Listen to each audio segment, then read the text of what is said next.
పవన్ కళ్యాణ్ గుజరాత్ లో పోటీ చేయండి బాస్. గుజరాత్ లో పార్టీ పెట్టుకోమను, గుజరాత్ లో కూడా పార్టీ పెట్టుకోమను. మొన్న అమిత్ షా గారిని కలిసి వచ్చింది కదా, అక్కడనే పార్టీ పెట్టుకోమని చెప్పు. ఇప్పుడు కాంగ్రెస్ నాయకులు మేము ఎవరం నువ్వు తిరగొద్దు చేయొద్దు అని అనలేదు. మేము ఏమన్నాము, తెలంగాణ వాళ్ళ నరదిష్టి కళ్ళు మంచివి కావు, అందుకే కోనసీమల చెట్లన్నీ చచ్చిపోతున్నాయి, బహుశా దానివల్లనే వాళ్ళు తెలంగాణ కావాలనుకున్నారని చెప్పి మాట్లాడింది ఎవరు? మేము ఎప్పుడు నేను రావద్దని, నువ్వు కూడా 2007లో తిరిగినా అంటున్నావు, తిరిగినావు నువ్వు, కానీ ఎవరి కోసం తిరిగినావు? అప్పుడు ప్రజారాజ్యం పార్టీ కోసం తిరిగినాం. ప్రజారాజ్యం పార్టీ ఎవరిది? మీ అన్న చిరంజీవి గారిదే కదా. చిరంజీవి గారు అంటే మాకు అభిమానం.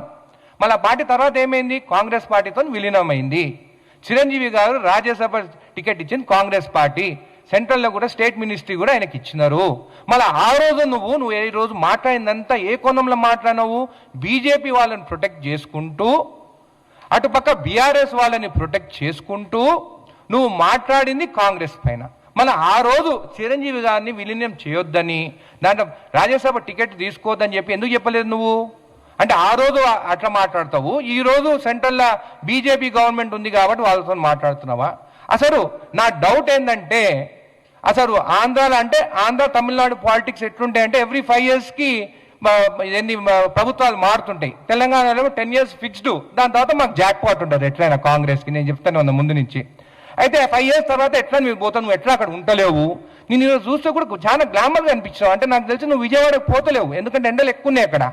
ఎండలు ఎక్కువ ఉంటే నల్లగా అవుతారు. నువ్వు నల్లగా కాకుండా తెల్లగా ఉన్నావంటే నువ్వు తెలంగాణనే ఉన్నావు. నీ విజయవాడ ఇసిపెట్టుకొని, నీ ఆంధ్రాని ఇసిపెట్టుకొని ఇక్కడికి వచ్చి నేను ఇక్కడ తిరుగుతాను, అక్కడనే న్యాయం చేయలేకపోయినావు.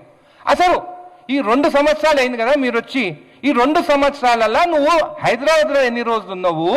నువ్వు డిప్యూటీ సీఎం అయినాక విజయవాడలో ఎన్ని రోజులు ఉన్నావు? అసలు మీ పార్టీ ఒక్కడు కూడా గెలవాలని చెప్పి సవేరా తెలిసింది కాబట్టి అయ్యో అంటే, ఇప్పుడు సినిమా యాక్టర్ ఎట్టుంటారో చెప్తా.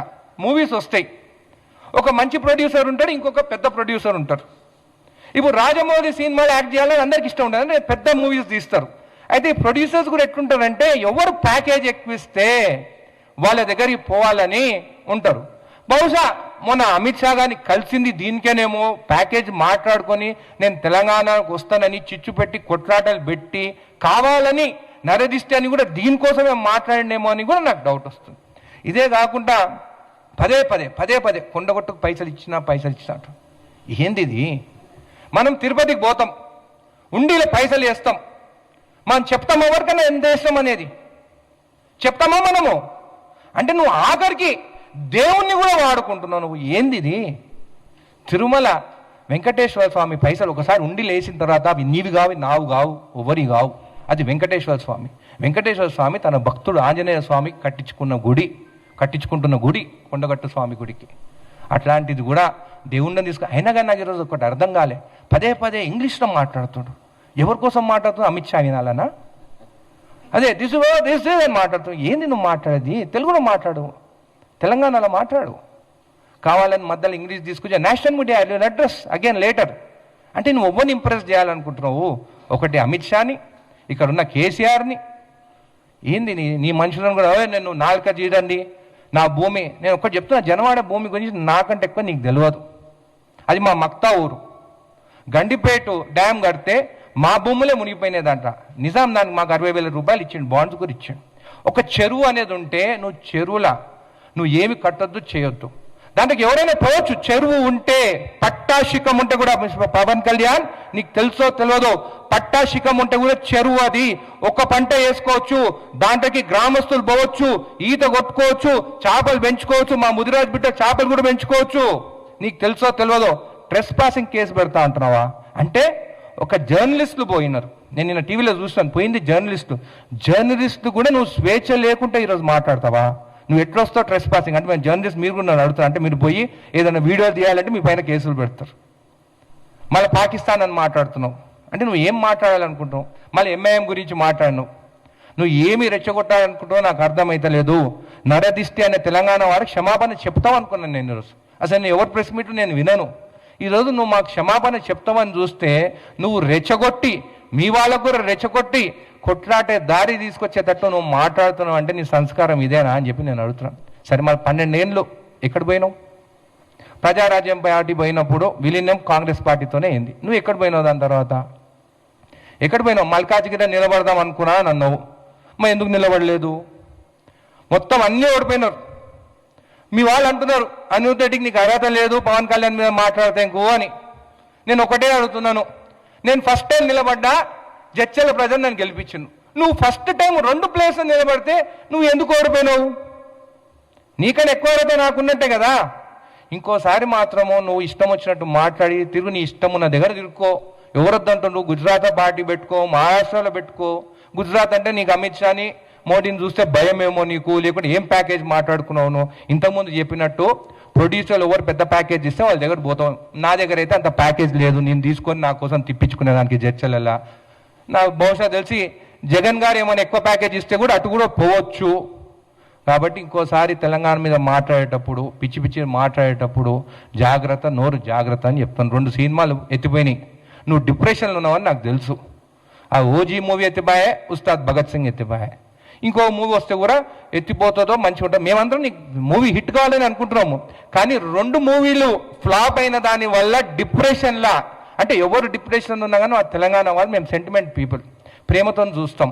ఆ ప్రేమ కోసం వచ్చినావేమో, ఆ ప్రేమ కోసం ఖచ్చితంగా చూస్తాము. నీకు ఏదైనా కానీ హైదరాబాద్ ఉండొచ్చు, ఎప్పటికీ ఉండొచ్చు. ఎందుకంటే ఇంకా నెక్స్ట్ దాంట్లో నీకు డిపాజిట్ వస్తుందో రాదో.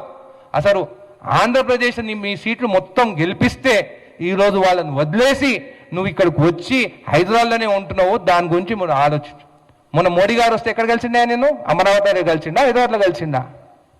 హైదరాబాద్లో కలిసిండు. నేను ఏదంటే అది మాట్లాడి రెచ్చగొట్టి ఎంటుకలు ఎగరేసుకుంటా, నాకు అన్ని ఎంటుకలు లేవు అనుకోని ఇలాగ ఎగరేసేటట్టు. నువ్వేమని మాట్లాడో, మీది జాగిరా అని మాట్లాడతావా? అవును, తెలంగాణ మా జాగిరే.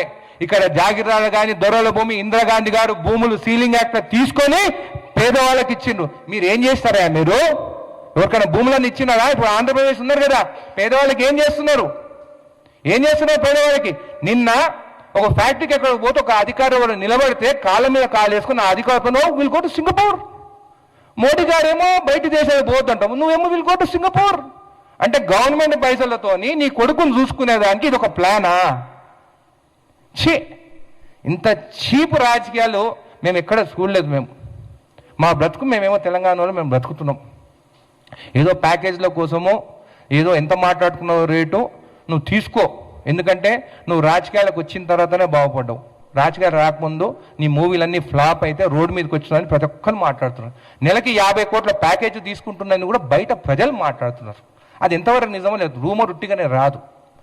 కాబట్టి మీ సినీ యాక్టర్స్ అందరు కూడా నిన్ను చూసి నిజంగా బాధపడుతున్నారు. ఇంత చీప్గా నువ్వు మాట్లాడుతున్నావా అని చెప్పి తెలంగాణ దాచుకున్నదేమో తెలంగాణలో. అప్పుడు వైఎస్ జగన్ సీఎం ఉంటే భయపడి ఇక్కడ దాచుకున్నావు. నువ్వు చేసింది ఒకటే ఒక పని మంచిది.